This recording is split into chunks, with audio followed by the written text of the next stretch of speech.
এক বুড়িমা বিশ্ব নবীর কাছে এসে বলছি, ইয়া রাসূলুল্লাহ, আল্লাহ পাক একদিক থেকে আমাদেরকে কমিয়ে দিয়েছেন, একদিক থেকে আমরা ঠকে গেছি। রসুল বলছেন, কোন দিক থেকে ঠকে গেলে? বুড়ি বলতেছে, ইয়া রাসূলুল্লাহ, এই পৃথিবীর সমস্ত নবীরা পুরুষ, এই পৃথিবীর কোন নারী আজ পর্যন্ত নবী হয় নাই। আল্লাহ পাক কোন নারীকে তো নবী বানালেন না, কোন নারী নবী, সব নবীগুলো পুরুষ। ইয়া রাসূলুল্লাহ, এই দিক থেকে তো আমরা ঠকে গেলাম। দেখেন রাহমাতুল লিল আলামিন বিশ্বনবী কত চমৎকার করে জবাব দিচ্ছেন। ভাইরা, রসুল যখন কোনো জবাব দিতেন, ওই জবাবটা যে শুনত, রসুলের জবাব শুনে তার কলিজা ঠান্ডা হয়ে যেত। সুবহানাল্লাহ। রসুল বলছে, বুড়িমা, মন খারাপ করার কোনো কারণ নাই। আসলে তোমাদেরকে আল্লাহ পাক ঠকান নাই। এই পৃথিবীর সমস্ত নবীরা পুরুষ হতে পারে, কিন্তু তোমরা নবী না হতে পারো। কিন্তু ভালো করে শুনে রাখো, এই পৃথিবীর কোন নবী তোমাদের মতো মায়ের পেট ছাড়া পৃথিবীতে আসে নাই। এ মা, তোমরা নবী না হইতে পারো, আল্লাহ রাব্বুল আলামিন তোমাদেরকে পয়গম্বরদের মা বানিয়েছেন। নবীজির জবাব শুনে বুড়িমার চোখ থেকে পানি পড়তেছে। ডাক দিয়ে বলছে, ইয়া রাসূলুল্লাহ, মনের ভিতরে কোনো ব্যথা নাই, মনের ভিতরে কোনো আক্ষেপ নাই, নবী হতে পারি নাই, আল্লাহ পাক নবীদের মা বানিয়েছেন, এর থেকে সম্মান আর হতে পারে না। জোরে জোরে বলেন সুবহানাল্লাহ। মাইকেল এইচার্ট, তিনি একজন খ্রিস্টান দার্শনিক। তিনি একটি বই লিখলেন, দি 100। সেই বইয়ের ভিতরে পৃথিবীর নাম করা 100 জন মনীষীর জীবনী তিনি উল্লেখ করলেন। খ্রিস্টানদের নবী হযরতে ঈসা আলাইহিস সালাম। মুসলিম যুবকেরা ভালো করে শোনো, রসুলকে কোথায় জায়গা দিবে? আমি ইতিহাস বলবো, ঘটনা বলবো, ভূমিকাটা খুব মনোযোগ দিবেন। মাইকেল এইচার্ট, তিনি তার বইয়ের ভিতরে পৃথিবীর 100 জন ডাক্তার, কবি, সাহিত্যিক, ধর্মগুরু, লেখক, এইভাবে নবীদের নামও তিনি আনলেন। কিন্তু প্রথম নামটা তার ধর্মের নবী ঈসা পয়গম্বরের নাম দেন নাই। এই বইয়ের ভিতরে প্রথম নামটা খ্রিস্টান ধর্মের কোন ডাক্তারের নাম দেন নাই। এই বইয়ের ভিতরে প্রথম নামটা দিলেন বিশ্বনবী মুহাম্মদ রাসূলুল্লাহ। আরো জোরে জোরে দুরূদ পড়েন সাল্লাল্লাহু। সম্মানিত ভাইরা আমার, দি 100 বইয়ের ভিতরে বিশ্ববিখ্যাত খ্রিস্টান দার্শনিক মাইকেল এইচার্ট, তিনি রসুলের নামটা আগে দিলেন। নবীজির নামটা আগে দেওয়ার পরে নবীজির জীবনের নিচে লিখতেছেন মাইকেল এইচার্ট, এই পৃথিবীর সমস্ত মানুষ যদি বিশ্বনবী মুহাম্মদ রাসূলুল্লাহ সাল্লাল্লাহু আলাইহি ওয়াসাল্লাম নবীজির আদর্শ যদি গোটা দুনিয়া ফলো করে, মুহাম্মদের নীতি যদি তাম পৃথিবী যদি আবার পালন করে, গোটা দুনিয়াটা শান্তির স্বর্গরাজ্য হয়ে যাবে। আরো জোরে বলেন সুবহানাল্লাহ। মাইকেল এইচার্ট কোনো মুসলমান ছিল না, একজন খ্রিস্টান। নবীজির সম্পর্কে কি চমৎকার বক্তব্য তিনি রাখলেন। ও পৃথিবীর সমস্ত ধর্মের লোকেরা, ভালো করে শোনো, তোমরা যদি মুহাম্মদ রাসূলের আদর্শ ফলো করো, মুহাম্মদ নীতি যদি তোমরা মানো, গোটা দুনিয়াটা জান্নাত হয়ে যাবে। জোরে বলেন সুবহানাল্লাহ। তার কারণ হলো পৃথিবীর জমিনে নবীজির মতো এত চরিত্রওয়ালা, আদর্শওয়ালা, নবীজির মতো এত রহমতওয়ালা, রসুলের মতো বরকতওয়ালা মানুষ পৃথিবীতে আসে নাই, পৃথিবীর জমিনে এখনো আসে নাই। নবীজির মতো চরিত্রওয়ালা, রহমতওয়ালা, বরকতওয়ালা মানুষ কিয়ামত পর্যন্ত একটাও আসবে না, ঠিক কিনা? আমার ভাইয়ের, আমার বন্ধুরা, রসুল কি চরিত্রের মানুষ ছিলেন? আল্লাহ সুবহানাহু ওয়া তাআলা বলেন, ও নবী, ওয়া ইন্নাকা লাআলা খুলুকিন আযীম, আমি তোমাকে উত্তম চরিত্র দিয়েছি। এত বড় উত্তম চরিত্র পৃথিবীতে আমি কাউকে দিই নাই। আবার সম্মানিত হাজিরিন, এই পৃথিবীর মানুষ কতটা ভালো, সব থেকে বেশি বলতে পারে কে জানেন? তার স্ত্রীকে। আরে ভাই, বিয়ে শাদী যারা করেন নাই তারাও বলেন, কে বলতে পারে? এই পৃথিবীতে একজন মানুষের চরিত্র ভালো কতটুকু, সব থেকে ভালো জানে তার স্ত্রী।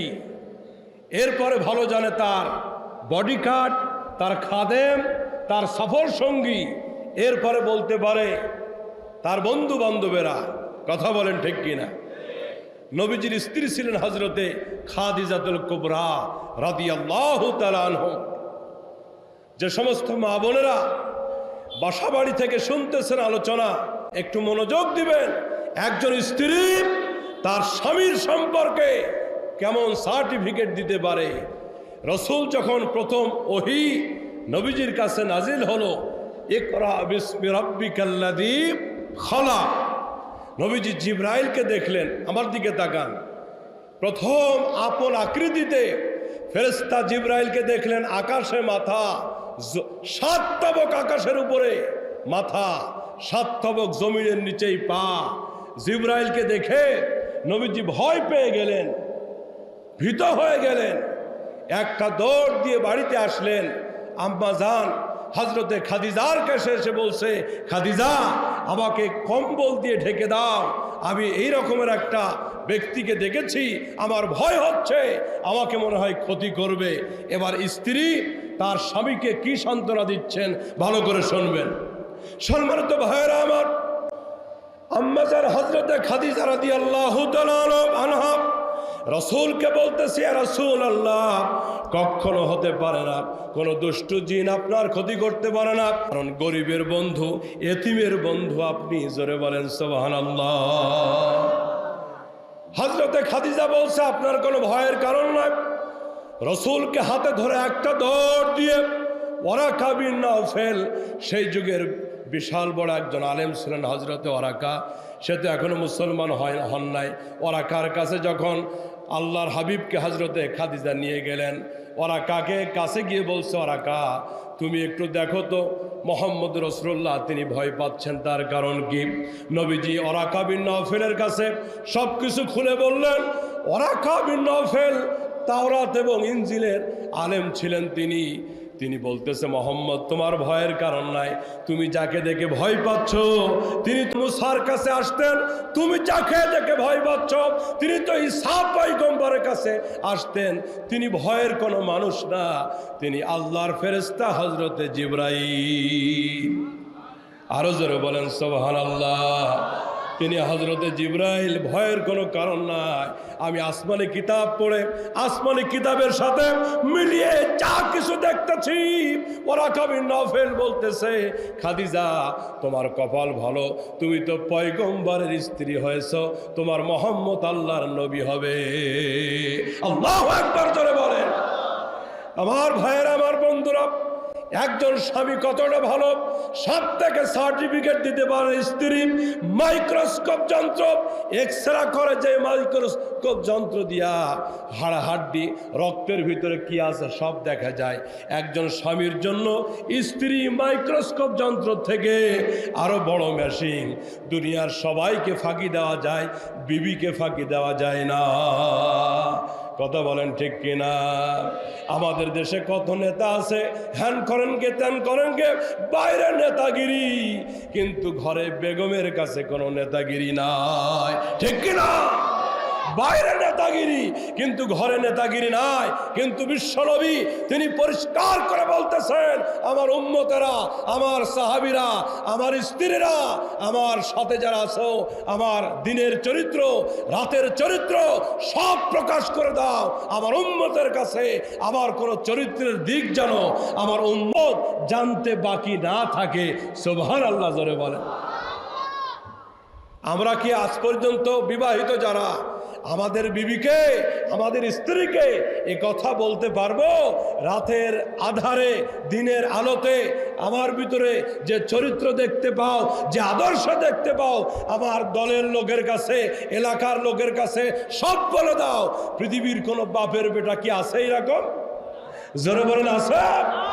কিন্তু রাসূল বলতেছেন, শুনে রাখো, তোমাদের ভিতরে সর্বোত্তম সে, তার স্ত্রীর কাছে উত্তম যে আমি মুহাম্মদ রাসূলুল্লাহ, আমার বিবিদের কাছে উত্তম ব্যক্তি। সুবহানাল্লাহ।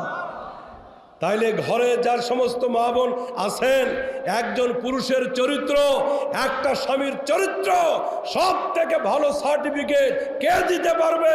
নবীজি তার স্ত্রীর কথা বললেন, এই কথা বললেন, যে ব্যক্তি তার স্ত্রীর কাছে ভালো, আসলেই সে কথা কয় না। তাহলে এই কথা বলার দ্বারা নবীজি এই পৃথিবীর মাতৃজাতির সম্মান কি বাড়ালেন নাকি কমালেন? এই গাজীপুরের ভাইরা বাড়ালেন নাকি কমালেন? তাহলে ইসলাম কি নারীর মর্যাদা বাড়িয়েছে না কমিয়েছে? বাড়িয়েছে। আজ সমাজে এক শ্রেণীর লোক আছে, ইসলাম বুঝে না, কোরআন বুঝে না, এদের কথায় কথায় বক্তব্য, পর্দা প্রথা চলবে না, ঘরে বসে থাকা যাবে না, ইসলাম পর্দার বিধান দিয়ে নারীকে চার দেওয়ালে আবদ্ধ করেছে, নারীর অধিকার আদায় করতে হবে, রাস্তায় বের হয়ে আসো নারী, এতদিন পুরুষ শাসন করেছে, এখন নারী শাসন করবে। নারী অধিকার তালাশ করতে করতে গত 2 মাস আগে চুয়াডাঙ্গা একটা বিয়ে হয়েছে। বলবো, সেই বিয়ে হয়েছে, পাত্রীপক্ষ পাত্রকে বিয়ে করে আনছে, বউ পক্ষ জামাইরে বিয়ে করে আনছে। এ কথা কি সত্য? তাদের বক্তব্য হলো, এর দ্বারা নারীর অধিকার আমরা অর্জন করলাম। এতদিন পুরুষ বিয়ে করছে, এখন থেকে মাঝে মাঝে নারীরাও পুরুষকে বিয়ে করবে। নাউজুবিল্লাহ। আরো জোরে গণ। আমি পরিষ্কার করে বলতে চাই, শুধু পাত্রপক্ষকে বিয়ে করলে হবে না, যেই বলদটাকে পাত্রীপক্ষ এসে বিয়ে করে নিয়ে গেছে শুধু বউ এসে বিয়ে করে নিয়ে যাবে তা হবে না। যাকে বিয়ে করে নিয়ে গেছে ওই বলদ জামাইয়ের গর্ভে আমরা সন্তানও দেখতে চাই। আসতে বলেন কেন? উল্টা হইলে সব দিক দিয়ে উল্টা হইতে হবে, ঠিক কিনা যারা বলেন? এতদিন গাছে উঠছি আমরা, নারিকেল কুড়ে পিঠা বানাইছে ওরা, এখন থেকে নারিকেল কুড়ে পিঠা বানাবো আমরা। গাছে উঠতে হবে ওদেরকে, কথা বলতে হবে, ঠিক কিনা? এগুলি মূর্খতা, জাহেলিয়াত। এরা ইসলাম আসলে বুঝে নাই। আমি মনে করি এই ঘটনার মাধ্যমে গোটা পৃথিবীর মাতৃজাতিকে কলঙ্কিত করা হয়েছে, ঠিক কিনা জোরে বলেন মুসলমান? বিয়ে করতে গেলেই কি সম্মান বেড়ে যায়? ইসলাম মাতৃজাতিকে সম্মান দিয়েছে, মর্যাদা দিয়েছে। পৃথিবীর কোন জাতি এই মর্যাদা দেয় নাই যে মর্যাদা মাতৃজাতিকে ইসলাম দিয়েছে। আলহামদুলিল্লাহ জোরে বলেন। আমার গাজীপুরের বাইরা, আজ থেকে ১৫০০ বছর আগে মাতৃজাতির কোনো সম্মান ছিল না, নারীর কোনো অধিকার ছিল না। রাস্তায় রাস্তায় নারীকে ফেলে রাখা হতো। কন্যা সন্তান হলে পিতার চেহারাটা কালো হয়ে যেত, এমনকি কন্যা সন্তানকে জীবন্ত মাটিতে পুঁতে রাখত। মক্কার পাশে জারওয়াল নামক স্থানে এখনো সৌদি সরকার ওই জায়গাটা গোল করে রাখছে, ঘেরাও করে, কোনো বিল্ডিং বাড়ি ঘর করতে দেয় না। গোটা পৃথিবীর মানুষকে দেখাবার জন্য এই জায়গায় ১৫০০ বছর আগে সেই আইয়ামে জাহেলিয়াতে কন্যা সন্তানদেরকে জীবন্ত পুঁতে ফেলা হতো, দাফন করে দেওয়া হতো। ওই জায়গাটা হাজী সাহেবরা আজও গিয়ে মক্কায় দেখতে পান। আমার ভাইয়ের, আমার বন্ধুরা, কোনো সম্মান ছিল না, নারীর কোনো মর্যাদা ছিল না। সামান্য দোষ ত্রুটির কারণে উটের লেজের সাথে নারীকে বেঁধে দেওয়া হতো। উটটা মক্কার পাথুরে জমিতে, পাহাড়িয়া জমিতে দৌড়াতো, বাঁচাও বাঁচাও চিৎকার করতো নারী, কেউ তার বাঁচানোর ছিল না। অট্ট হাসিতে ফেটে পড়তো জাহেলি সমাজের লোকগুলি। নারী যখন রাস্তায় পড়েছিল, বিশ্বনবী মুহাম্মদ রাসূলুল্লাহ সাল্লাল্লাহু আলাইহি ওয়াসাল্লাম রাস্তা থেকে নারীকে হাত ধরে উঠায়া রাজরানীর সিংহাসনে বসায়া মাতৃজাতিকে মায়ের মর্যাদা দিয়ে দিয়েছে। এই রকমের মর্যাদা পৃথিবীতে কেউ আজ পর্যন্ত দিতে পারে না। যেই মর্যাদা বিশ্ব নবী দিলেন, যেই মর্যাদা ইসলাম দিলেন। কাজেই বাতাসের গতিতে দৌড়াইলে হবে না, ইসলাম বুঝতে হবে, কথা বলেন ঠিক কিনা? আমার ভাইরা, আজকে নাস্তিক বেঈমান বুদ্ধিজীবী এনজিওগুলি ভুল ভাল বুঝায়া আমার দেশের মাত্র জাতিকে রাস্তায় বের করেছে, ব্যাপারটা করেছে। কথা বলেন ঠিক কিনা? এই জন্য আমি মাঝে মাঝে বলি, গ্রাম দেশে রাস্তা নষ্ট করছে ট্রাকে, আর মেয়েদের নষ্ট করছে ব্রাকে। কথা বলেন ঠিক কিনা? এরা সম অধিকারের স্লোগান দেয়। আল্লাহর কসম করেই আমার মা বোনেরা, সম অধিকারের স্লোগানটা একটা ধোঁকাবাজি। এই পৃথিবীতে ইসলাম তোমাদেরকে অধিকার সমান দেয় নাই, মাগো ইসলাম তোমাদেরকে বেশি অধিকার দিয়েছে। আলহামদুলিল্লাহ জোরে বল। মাতৃজাতির মর্যাদা আমাদের থেকে বেশি নাকি কম? পিছনের লোকেরা বলেন বেশি নাকি কম? অনেক বেশি। রাসূল বলেছেন, হে পৃথিবীর সন্তানেরা, তোমরা মাকে খেদমত করো, ভালোবাসো। ইন্নাল জান্নাতা তাহতা আকদামিল উম্মাহাত, কারণ আল্লাহর জান্নাতটা তোমাদের মায়ের পায়ে। রাগ করছেন? জান্নাতটা কি আমরা বাবাদের পায়ে নাকি মায়ের পায়ে? আমাদের পায়ের নিচে বাটা কোম্পানির জুতা, আর আমাদের মাদের পায়ের নিচে আল্লাহর জান্নাত। সুবহানাল্লাহ। সম্মানিত মায়েরা, এই পৃথিবীর কোন নাস্তিক বেঈমানের কথায় ইসলাম থেকে দূরে সরে যাওয়ার কোনো কারণ নাই। আল্লাহ পাক আপনাদেরকে কত মর্যাদা দিলেন, কত অধিকার দিলেন। এক বুড়িমা বিশ্ব নবীর কাছে এসে বলছি, ইয়া রাসূলুল্লাহ, আল্লাহ পাক একদিক থেকে আমাদেরকে কমিয়ে দিয়েছেন, একদিক থেকে আমরা ঠকে গেছি। রাসূল বলছেন, কোন দিক থেকে ঠকে গেলে? বুড়ি বলতেছে, ইয়া রাসূলুল্লাহ, এই পৃথিবীর সমস্ত নবীরা পুরুষ, এই পৃথিবীর কোন নারী আজ পর্যন্ত নবী হয় নাই। আল্লাহ পাক কোন নারীকে তো নবী বানালেন না, কোন নারী নবী, সব নবীগুলো পুরুষ। ইয়া রাসূলুল্লাহ, এই দিক থেকে তো আমরা ঠকে গেলাম। দেখেন রাহমাতুল লিল আলামিন বিশ্বনবী কত চমৎকার করে জবাব দিচ্ছেন। ভাইরা, রসুল যখন কোনো জবাব দিতেন, ওই জবাবটা যে শুনতো, রসুলের জবাব শুনে তার কলিজা ঠান্ডা হয়ে যেত। সুবহানাল্লাহ। রসুল বলছে, বুড়িমা, মন খারাপ করার কোনো কারণ নাই। আসলে তোমাদেরকে আল্লাহ পাক ঠকান নাই। এই পৃথিবীর সমস্ত নবীরা পুরুষ হতে পারে, কিন্তু তোমরা নবী না হতে পারো। কিন্তু ভালো করে শুনে রাখো, এই পৃথিবীর কোন নবী তোমাদের মতো মায়ের পেট ছাড়া পৃথিবীতে আসে নাই। এ মা, তোমরা নবী না হইতে পারো, আল্লাহ রাব্বুল আলামিন তোমাদেরকে পয়গম্বরদের মা বানিয়েছেন। নবীজির জবাব শুনে বুড়িমার চোখ থেকে পানি পড়তেছে। ডাক দিয়ে বলছে, ইয়া রাসূলুল্লাহ, মনের ভিতরে কোনো ব্যথা নাই, মনের ভিতরে কোনো আক্ষেপ নাই, নবী হতে পারি নাই, আল্লাহ পাক নবীদের মা বানিয়েছেন, এর থেকে সম্মান আর হতে পারে না। জোরে জোরে বলেন সুবহানাল্লাহ। আমার মা বোনেরা, চিন্তার কোনো কারণ নাই। আল্লাহ রাব্বুল আলামিন আপনাদেরকে মায়ের আসন দিয়েছেন, আল্লাহ পাক এত মর্যাদা দিয়েছেন। আজকে নাস্তিক বেঈমানগুলি আমাদেরকে যা বোঝাইতে চায়, ধোঁকাবাজি করে এদেশের মা বোনদেরকে রাস্তায় বের করতে চায়। ও গাজীপুরের মুসলমানেরা, সম অধিকারের স্লোগান দিয়ে রাস্তায় বের করে আপনারা জবাব দিবেন, ধর্ষণ, ইফটিজিং বেড়েছে না কমেছে? ভাইরা, আলোচনা লম্বা করব না, সংক্ষেপ ইনশাআল্লাহ একটু জবাব দিবেন। ধর্ষণ, নারী নির্যাতন কমেছে নাকি বেড়েছে? পরিষ্কার কথা। যিনি বানিয়েছেন সেই মহান বানানেওয়ালা আল্লাহর বিধান যদি না পালন করি, কোন বুদ্ধিজীবী নাস্তিকের বিধান দ্বারা শান্তি হবে? ওদের কথা মিষ্টি, মতলব ভালো না। ওদের কথা সুন্দর, মতলব। ওরা কাঁধে কাঁধ মিলাইতে বলে, ওরা সম অধিকারের কথা বলে, ওরা ঘর থেকে রাস্তায় আসতে বলে, আবার স্লোগান দেয়, স্বামীর কথা শুনবো না, ভাঙ্গা ঘরে থাকবো না।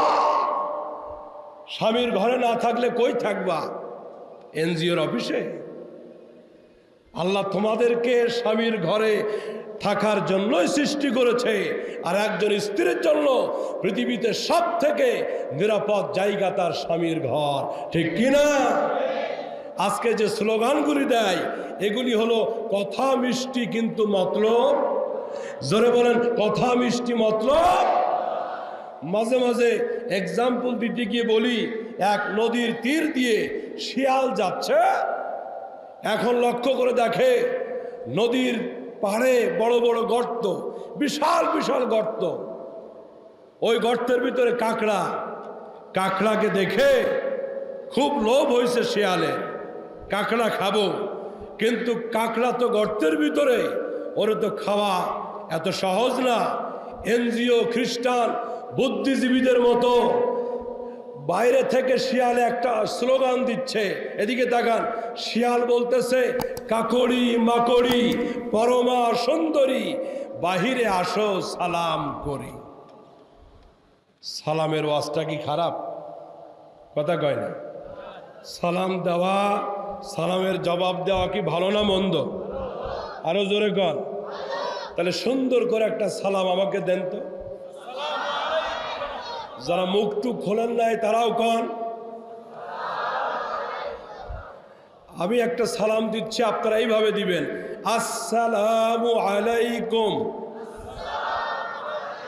সিনটা শুদ্ধ পরিষ্কার করে বলবেন, আস আস আসসালামু আলাইকুম। রবিউল আউয়ালের চাঁদ উঠছে, নবীজির অন্তত দুই একটা সুন্নতের আলোচনা করে হইলেও বাড়িতে যাব ইনশাআল্লাহ। রাস্তাঘাটে আমরা সালাম দিই বটে, কিন্তু শুদ্ধ সালাম হয়। এক মুসল্লি যুবক মিরপুরে পিছন থেকে একদিন আমার সালাম দিচ্ছে, হুজুর আসসালামু। এই আসসালামু কি গাজীপুরে নাই? যুবকরা কথা বলো ভাই, আছে না নাই? সারা জিন্দগি ভর কবর পর্যন্ত চলে যাচ্ছে, বহু মুসলমানের সালাম শুদ্ধ হয় না। ঠিক কিনা জোরে বলে? আজ থেকে অন্তত এই প্যান্ডেলে যারা আছেন, মাইকের আওয়াজ যেখানে যাচ্ছে, আজ থেকে সালাম ভুল দিব না। আসসালামু আলাইকুম। নামাজে আমরা সালাম ফিরাই, ওই যে নামাজে প্রথমে ডান দিকে আসসালামু আলাইকুম ওয়া রাহমাতুল্লাহ, আবার সামনে এখান থেকে দ্বিতীয় সালাম শুরু হবে, আসসালামু আলাইকুম ওয়া রাহমাতুল্লাহ। অনেক লোক আছে নামাজের ভিতরে সালাম এইভাবে ফিরে আমার দিকে দেখান, আসসালামু লাগে জানি ওর ট্রেন ছেড়ে দিয়েছে। জোরে বলেন ঠিক কিনা? নামাজে কোনো তাড়াহুড়া নাই। যেভাবে সুন্দর করে নামাজের ভিতরে আমরা সালাম ফিরাই, সমাজের সালামটাও তো ওই আসসালামু। আচ্ছা, এবার সালাম আমি দিচ্ছি, জবাবটা আপনারা দিবেন, আসসালামু আলাইকুম। একটু বাড়াই দেওয়া লাগবে। আল্লাহ সুবহানাহু ওয়া তাআলা কোরআনের ভিতরে বলতেছেন, ওয়াইদা হুজ্জিতুম বিতাহিজ্জাতিন ফাহাজ্জু বিআহসানা মিনহা আও রুদ্দুহা। যখন তোমাদেরকে কেউ সালাম দিবে, তোমরা সুন্দর করে, আরো সুন্দর করে দিবে। অন্তত সুন্দর করে যদি না পারো, যতটুকু সে দিছে ততটুকু ফিরায় দিবে, কিন্তু কমায় দিবে, একটু বাড়ায় দিবেন। আসসালামু আলাইকুম ওয়া রাহমাতুল্লাহি। আল্লাহ আমাদেরকে কবুল করুক, আমিন। তাহলে আজ থেকে আর আসসালামু আলাইকুম বলবো, মনে থাকবে ইনশাআল্লাহ। আমার ভাইরা, রাসূল বলেন, দিনের নবী বলেন, আল বাদিউ বিসসালাম বারিউম মিনাল কিবরে। নবীর আদরের উম্মতরা ভালো করে শোনেন, বিশ্ব নবী বলেন, যে ব্যক্তি চলতে ফিরতে আগে আগে সালাম দিবে, আল্লাহ পাক তার অন্তর থেকে অহংকার দূর করে দিবেন। আল্লাহু আকবার। নবীর কলিজার টুকরা সাহাবী হযরত আবু বকর সিদ্দিক রাদিয়াল্লাহু তাআলা আনহু, হযরত আলীর সাথে যখন দেখা হয়ে যায়, আলী আগে সালাম দেয়, আসসালামু, জবান খুলেন আসসালামু। আবু বকর সিদ্দিককে আগে সালাম দিতে দেয় না, সব সময় হযরত আলী আগে সালাম দেয়। কিন্তু একদিন মদিনাতে দেখা হয়ে গেল, হযরত আলী আগে সালাম দেয়, কিন্তু আজকে আলী আগে সালাম দেয় না। সিদ্দিক আকবর চিন্তায় পড়ে গেলেন, ব্যাপার কি রে? তার সাথে কোনো মামলা মোকদ্দমা নাই, তার সাথে কোনো বোঝাপড়া নাই, কোনো শত্রুতা গঞ্জাম গন্ডগোল নাই। প্রতিদিন নবীর জামাই আলী আগে আগে সালাম দেয়, আজকে কেন সালাম দেয় না? ঠিক আছে, দেয় না, আজকে আমি আগে সালাম দিয়ে দিই। হযরত আবু বকর আলীকে সালাম দিলেন, আসসালামু আলাইকুম ওয়া রাহমাতুল্লাহ। চলে গেলেন হযরত আলী। কিন্তু সিদ্দিক আকবর এক টানে রাহমাতুল আলামিন বিশ্বনবীর দরবারে গিয়ে হাজির। আবু বকর সিদ্দিক রসুলের কাছে গিয়ে বলে, ইয়া রাসূলুল্লাহ, ইয়া হাবিবাল্লাহ, আলীর সাথে কোনো মামলা মোকদ্দমা নাই, কোনো রাগ নাই, কোনো লেনদেন নাই, প্রতিদিন আগে সালাম দেয়, কিন্তু আজকে কেন জানি আগে সালাম দিল না। একটু আলীকে জিজ্ঞাসা করুন, আমি তার মনে কোনো কষ্ট দিলাম কিনা। রসুল সাহাবীদেরকে ডেকে বলছে, সাহাবীরা ডাক দাও, আমার আলীকে ডাকো। নবীজির দরবারে হযরত আলী যখন আসলেন, রসুল বলছে, আলী প্রতিদিন আগে সালাম দাও, আজকে কেন আমার আবু বকরকে সালাম দাও নাই? হযরত আলী বলছে, না ইয়া রাসূলুল্লাহ, এমনি আগে সালাম দিই নাই। রসুল বলছে, না, তোমার কি মনে আছে কার দরবারে দাঁড়িয়ে কথা বলো? হযরত আলী বলছে, রাহমাতুল লিল আলামিনের দরবারে দাঁড়িয়ে কথা বলি। সুবহানাল্লাহ, জোরে বলেন। রসুল বলতেছেন, তাহলে বলো কেন আমার আবু বকরকে আগে সালাম দিলে না? হযরত আলী বলছে, ইয়া রাসূলুল্লাহর ঘটনা আছে, তার কারণ হলো আগে সালাম দিই নাই, গত রাত্রে স্বপ্নে আল্লাহর জান্নাত দেখেছি। ও গাজীপুরের মুসলমান, সাহাবায়ে কেরাম স্বপ্নে জান্নাত দেখায়, আমরা জাহান্নামটাও দেখলাম। একজন খালি ঠিক কইছে। এই দলে কি আমরা আছি না? আমার ভাইরা, হযরতে আলী রসুলকে বলতেছেন, শোনো ইয়া রাসূলুল্লাহ, শুনুন, আমি গত রাত্রে স্বপ্নে জান্নাত দেখেছি। আল্লাহু আকবার। আল্লাহ তুমি আমাদেরকেও মাঝে মাঝে দেখাও, জোরে কনা আমি। নবীজি বলছে, আলী তুমি জান্নাত দেখেছ? তারপরে কি হলো? চতুর্দিকে সাহাবায়ে কেরাম বসা, দাঁড়ানো, আশ্চর্য হয়ে গেছে। হযরত আলী বলছে, ইয়া রাসূলুল্লাহ, আমি জান্নাতের একটা গেট দেখলাম, বিশাল গেট। ওই গেট দিয়ে জান্নাতের ভিতরে ঢুকে পড়লাম। জান্নাতের ভিতরে ঢুকে দেখি জান্নাতে নিয়ামত দিয়ে ভরা, ময়ূরপঙ্খী বিশাল বিশাল নৌকা জান্নাতের নদীতে, জান্নাতের আকাশে রং বেরঙের পাখি উড়ে যাচ্ছে।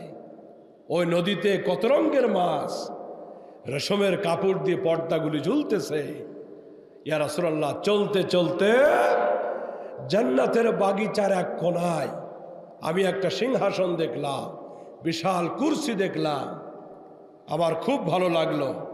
আমি দূর থেকে দেখতেছি জান্নাতের ওই কুরসির উপরে বড় বড় অক্ষরে সোনালী কালারে কি যেন লেখা। আমি কাছে চলে গেলাম, গিয়ে দেখি জান্নাতের বাগানের ওই চেয়ারের উপরে, ওই কুরসির উপরে লেখা, এই জান্নাত দুনিয়াতে তারা পাবে যারা আগে আগে সালাম দিবে। শুধু সুবহানাল্লাহ বলবেন নাকি আজ থেকে আমল করবেন? আমল করবেন কিনা? যারা ছেলে আছেন আজ থেকে বাপকে সালাম দিবেন, যারা বাবা আছেন তারা ছেলেকে সালাম দিবেন, স্বামী যারা স্ত্রীকে সালাম দিবেন, স্ত্রী যারা স্বামীদেরকে সালাম দিব। আজ থেকে পারবো ইনশাআল্লাহ। আম্মা জান হযরত আয়েশা সিদ্দিকা রাদিয়াল্লাহু তাআলা আনহা বলেন, রসুল যখন বাইরে থেকে ঘরে আসতেন, আমরা স্ত্রী যারা গাছের আড়ালে, দেওয়ালের আড়ালে চুপি চুপি লুকিয়ে থাকতাম রসুলকে আগে সালাম দেওয়ার জন্য। পজিশন নিয়ে আছি, কিন্তু কোন ফাঁকে জানি আমরা সালাম দেওয়ার আগে বিশ্ব নবী আমাদেরকে আগে সালাম দিয়ে দিয়েছেন। আল্লাহু আকবার। মুসলমান, কি নবী স্ত্রীদেরকে সালাম দেয়। আমি আপনি কয়দিন দিয়েছি? সালাম তো দূরের কথা, যদি দরজাটা খুলতে দেরি হয় বোর কপালে কিয়ামত লাগাই দেয়, এই রকমের কপাল পোড়াই দেশে আছে। এই কথা বলেন আছে না না? খবরদার খবরদার, বাজে ব্যবহার করবেন না, খারাপ আচরণ করবেন না। নবীজি স্ত্রীদেরকে কত ভালোবাসতেন। অমিয়া, শুধু তাবিজ দিয়ে শান্তি হবে না, শান্তির মালিক কে? মাঝে মাঝে কিছু লোক আমাদের কাছে পানি পড়া নিতে আসে, তাবিজ পড়া নিতে আসে। দেখ মুসল্লি এসে বলছে, হুজুর একটা তাবিজ দেন, বউ কথা শোনেন। বাড়ি ঢুকলেই খালি অশান্তি আর অশান্তি, একটা তাবিজ দেন। আমি বললাম, মিয়া শান্তির লাইগা তোমারে বউর যদি তাবিজ পড়া দিই, তোমারে দেব ইট পড়া, ইট। কি পড়া? বউ কথা শোনে না, সেই জন্য তুমি দায়ী। স্টার জলসার লাইনটা তুমি লাগাইছ, মাসে মাসে বিল পরিশোধ তুমি করো, ঠিক কিনা জোরে কর। শান্তি নাই। বিদেশি চ্যানেল, ভারতীয় চ্যানেল ঘরে ঢুকছে, স্ত্রীর চরিত্র নষ্ট হলো, যুবক নষ্ট হলো, যুবতী মেয়ে নষ্ট হলো। অমুসলমান, শান্তি পাওয়া যাবে? আমি বলি দুইটা আমল করবেন। কয়টা? আরো জোরে বলেন।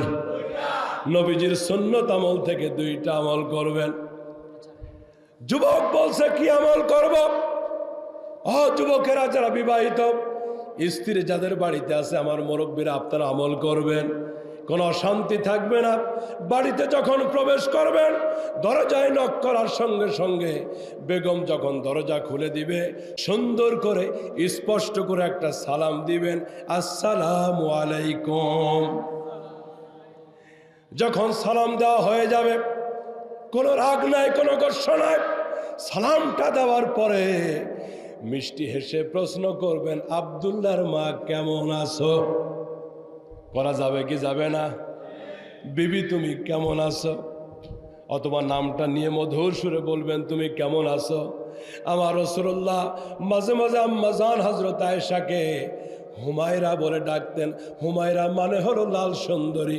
জোরে কান সুবহানাল্লাহ। নবীজি স্ত্রীদেরকে বড় ভালোবাসতেন, মুসলমান আদর করতেন, মহব্বত করতেন। এত ভালোবাসা ছিল রসুলের জীবনে। আম্মাজান হযরত আয়েশা বলেন, একদিন চাঁদনি রাতে নবীজি আমাকে ডাক দিয়ে বলছে, আয়েশা, মদিনার সব লোকগুলি ঘুমানো, চলো আজকে আমি আর তুমি দুইজন মিলে দৌড় প্রতিযোগিতা দিব। আল্লাহু আকবার। এটা চা খেয়ে নি, খাবো নাকি? আবার খাই কইলেও তো দোষ, চা নিয়ে কিছু কইলেও দোষ, আর যদি কই ঢেলে দিই তাহলে তো খাইছে একেবারে। আপনারা নির্বাচনের সময় খাবেন ইনশাআল্লাহ। আমাদের শান্তি দরকার আছে না ভাই? এই কথা বলেন, শান্তি লাগবে না? শান্তি কি মার্কেটে পাওয়া যায়? ঢাকায় আমাদের একটা জায়গা আছে শান্তিনগর, ওইখানে কি শান্তি আছে? শান্তি হলো নবীজির আদর্শের ভিতরে, শান্তি হলো কোরআনের ভিতরে, শান্তি ইসলামের ভিতরে। আল্লাহু আকবার, জোরে বলেন। নবীজি হযরত আয়েশাকে ডেকে বলছে, আয়েশা, মদিনার লোকগুলি সব ঘুমানো, আসো না আমি আর তুমি একটু দৌড় প্রতিযোগিতা দিব। সুবহানাল্লাহ। নবীজি একদিকে নবী ছিলেন, মসজিদের ইমাম ছিলেন, রাষ্ট্রের রাষ্ট্রপতি ছিলেন, যুদ্ধের ময়দানের সেনাপতি ছিলেন, আবার পারিবারিক জীবনে আদর্শ স্বামীও ছিলেন। এর নাম হলো চরিত্রওয়ালা, আদর্শওয়ালা রসুল। আম্মাজান হযরত আয়েশা বলেন, রসুল আমাকে ডাক দিয়ে বলছে, আয়েশা চলো একটু দৌড় প্রতিযোগিতা দিব। হযরত আয়েশা বলেন, আদো আদো জ্যোৎস্না প্লাবিত চাঁদনি রাত, মদিনার সব লোক ঘুমানো, এই চাঁদনি রাতে নবীজিকে নিয়ে আমি দৌড় শুরু করলাম। আমার দিকে তাকান। হযরত আয়েশা বলেন, আমি হালকা পাতলা, দেহটা একেবারে পাতলা, দৌড়াইতে দৌড়াইতে রাহমাতুল লিল আলামিন সাইয়্যিদুল মুরসালিন নবী আমার সাথে পারলেন না, আমি আগে চলে গেলাম। সুবহানাল্লাহ। আপনাদের কি ধারণা, আসলে কি আয়েশা আগে চলে গেছে নাকি নবী সুযোগ দিছে? আরো জোরে। আল্লাহর হাবিব বলেন, আমার সাহাবীরা শোনো, এই পৃথিবীতে আল্লাহ পাক 40 জন জান্নাতি যুবকের শক্তি আমাকে দান করেছেন। সুবহানাল্লাহ। আগামী বছর বললেও হবে। জোরে কান সুবহানাল্লাহ। কয়জন যুবক? রাসূলুল্লাহ আয়েশাকে সুযোগ দিয়েছে আয়েশার মনটা খুশি করার জন্য। আল্লাহু আকবার জোরে বলেন। মাঝে মাঝে আমিও করি, বাসায় গেলে ফাঁক পাইলে বলি আসো একটু শক্তি পরীক্ষা করি। আপনারাও করবেন, এটি নবীর সুন্নত। আলহামদুলিল্লাহ জোরে বলেন। এগুলি হচ্ছে আসল সুফিগিরি। এগুলি কি? ওই ঘুমটা দিয়ে বেড়াইলাম, কাউরে চিনি না, আমারও কেউ চেনে না, এটা সুফিগিরি না। রসুলের আদর্শ পালন করতে গিয়ে যদি বিবির সাথে পর্দার ভিতরে একান্তে দৌড় প্রতিযোগিতা দেন, রসুল বলেন একটা সুন্নত তুমি জিন্দা করছো। বিয়ে করা বউরে নিয়ে দৌড় মারবেন, আবার উল্টা পাল্টা কাউরে নিয়ে না। এখন তো সব রকম চলে, সব রকম চালানো যাবে। তো এখন মাঝে মাঝে আমি বলি আসো একটু শক্তি পরীক্ষা করি। তো শক্তি পরীক্ষা যখন শুরু হয় আমি অটোমেটিক মনে করে শুয়ে পড়ি। আসলে কি শুয়ে পড়ি? আরো জোরে কান। হযরত আয়েশা বলেন রাসূল আমার সাথে পারলেন না, নবীজি পরাজয় বরণ করলেন। আমি লক্ষ্য বস্তুর কাছে আগে পৌঁছে গেলাম। এর বেশ কয়েক বছর পর আবার আল্লাহর নবী ডাক দিয়ে বলছে আয়েশা আজকে আবার দৌড় প্রতিযোগিতা দিবস। মোহাম্মদ মুস্তাফা আমার উসওয়ায়ে হাসানা, রাতের আধারে যেন চাঁদ মধু জ্যোৎস্না, রাতের আধারে যেন চাঁদ মধু জ্যোৎস্না। মারহাবা। হযরত আয়েশা বলেন বেশ কয়েক বছর পরে বিশ্বনবী ডাক দিয়ে বলছে আয়েশা আজকে আবার দৌড় প্রতিযোগিতা দিব। হযরত আয়েশা বলেন আজকে আবার দৌড়ানো শুরু করলাম, কিন্তু আমার বডিটা ভারী হয়ে গেছে, আগের মতো দৌড়াইতে পারি না। দূরের একটি লক্ষ্যবস্তু টার্গেট করে আজকে যখন দৌড় শুরু করলাম আমি পারলাম না। বিশ্ব নবী আমার থেকে আগে পৌঁছায় গেলেন। নবীজি যখন আগে পৌঁছায় গেলেন দূর থেকে বলতেছে আয়েশা আজকে কিন্তু পারো নাই, ওই দিনের হারের প্রতিশোধ নিলাম, আজকে আমি জিতে গেছি। জোরে গান সুবহানাল্লাহ। মহিলারা কি সহজে হারতে চায়? আরো জোরে জোরসে বললো। মহিলারা সহজে হারতে চায় না, যার সব থেকে বড় প্রমাণ হলো বাংলাদেশটা, ঠিক কিনা? দুই মহিলার গুতাগুতির কারণে এমন জাতাকলের ভিতরে পড়ছি আমরা, পাটায় পোতায় গোতাগুতি, পেঁয়াজ রসুনের দশা শেষ।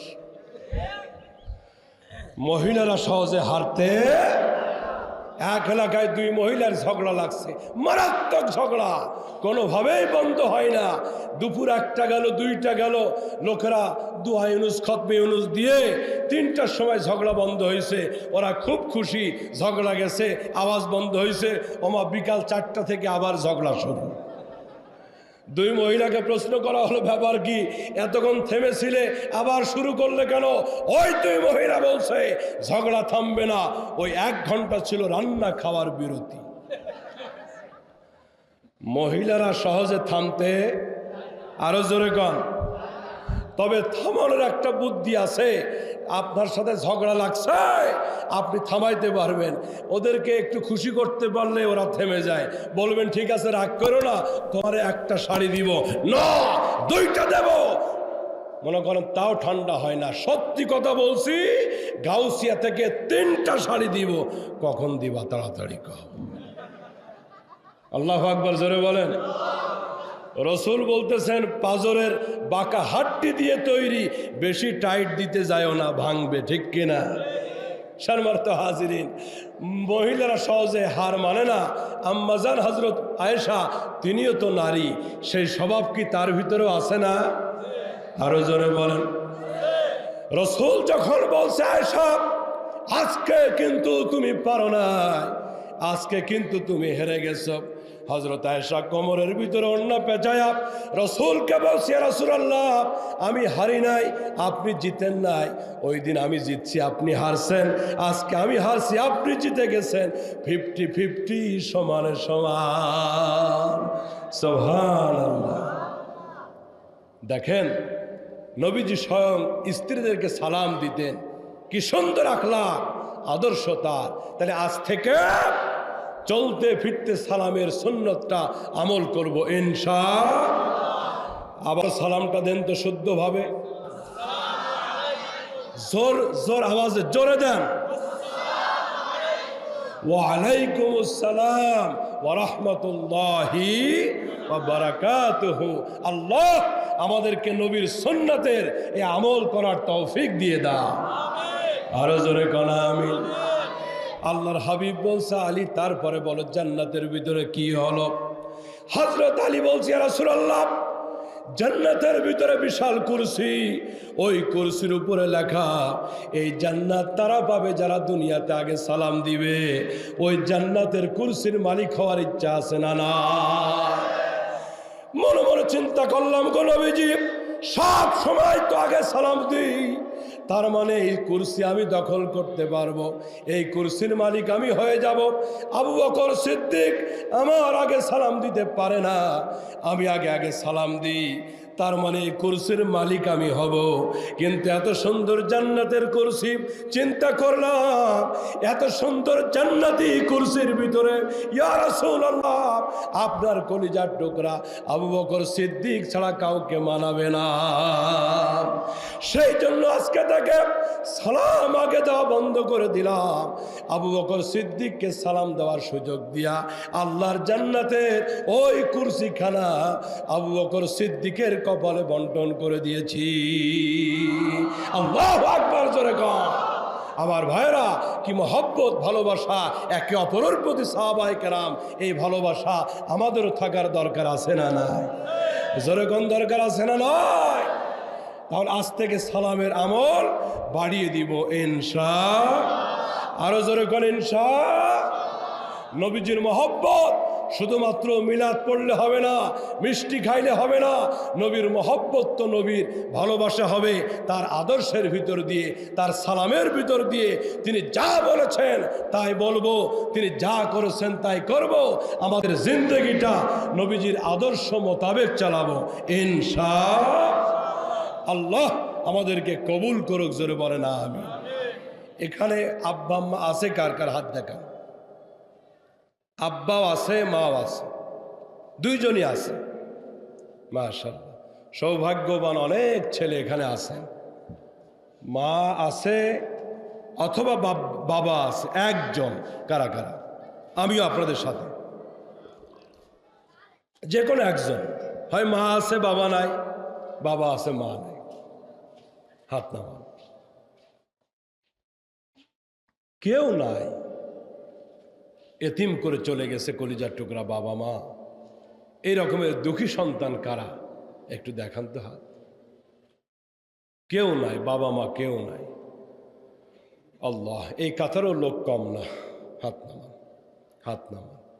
এই কাতারও লোক কম না। আমার বন্ধুগণ, আলোচনা দীর্ঘ রাত পর্যন্ত করা যাবে। রসুলের আদর্শ, তার চরিত্র, তার দু একটি সুন্নাত, আলোচনা যত কম হয় আমল করতে সহজ হয়।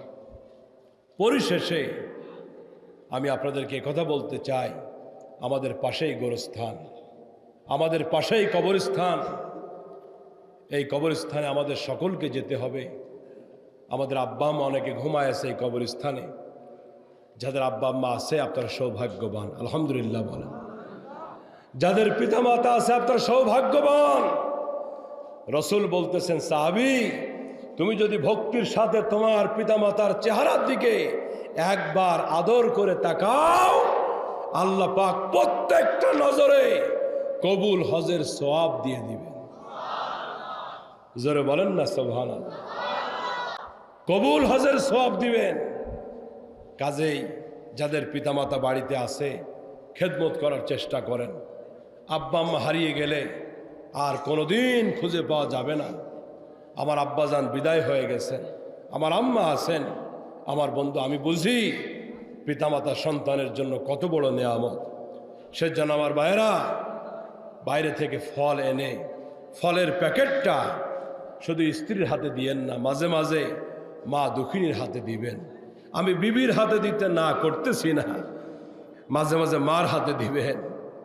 ওই যে দক্ষিণ ঘরের কোণা থেকে মা সব দেখে। এদেশে বহু সন্তান আছে, বাপ মা বুড়া হয়ে গেছে, সেই জন্য মনে করে বাপ মা কিছুই বুঝে না। না রে যুবক, না। মানুষ বুড়া হইলে তার দেহটা বুড়া হয়, তার অন্তর কিন্তু বুড়া হয় না। খবরদার, খবরদার, অন্তর কিন্তু বুড়া হয় না। সাবধান। পিতামাতা যাদের আছে, চেষ্টা করব বেশি বেশি খেদমত করার। বাপ বুড়া হয়ে গেছে, আগের মতো কামাই করতে পারে না, এখন বাপকে আর সহ্য হয় না।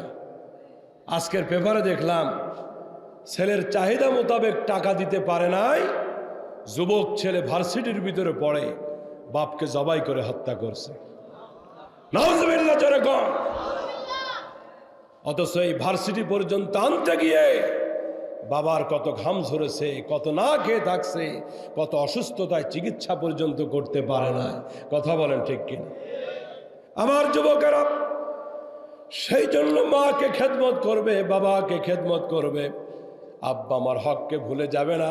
আলোচনা শেষ, দোয়ার দিকে যাব আমি। খবরদার, খবরদার, বাবা মা যাদের আছে, মাঝে মাঝে ফলের প্যাকেটটা মায়ের হাতেও তুলে দিবা।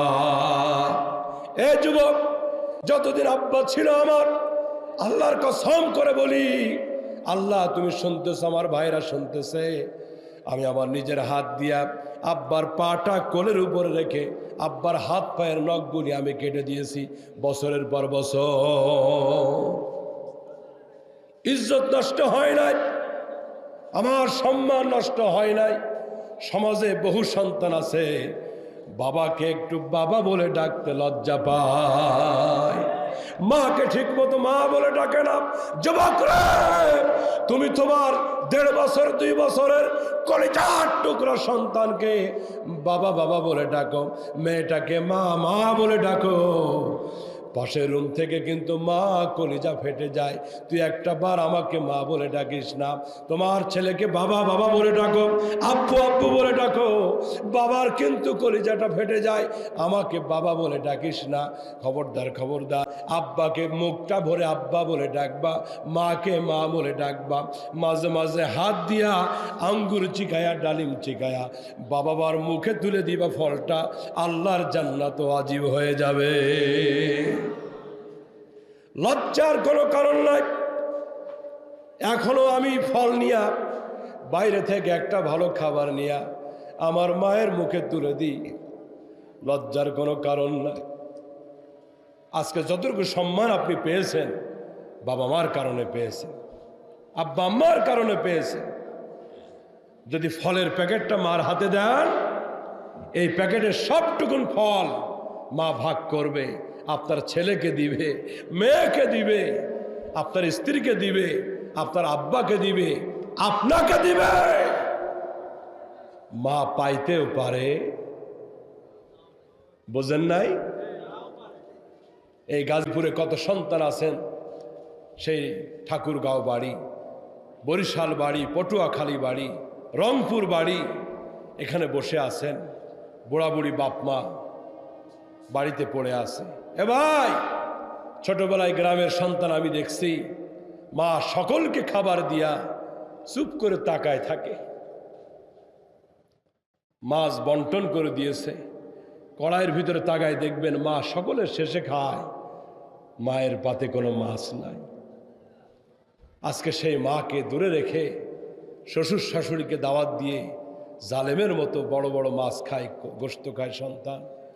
বাবা মার ঘরে খাবার পৌঁছায় না। গত 2 বছর আগে বরিশালে এক মহিলাকে পাওয়া গেল ভিক্ষা করে।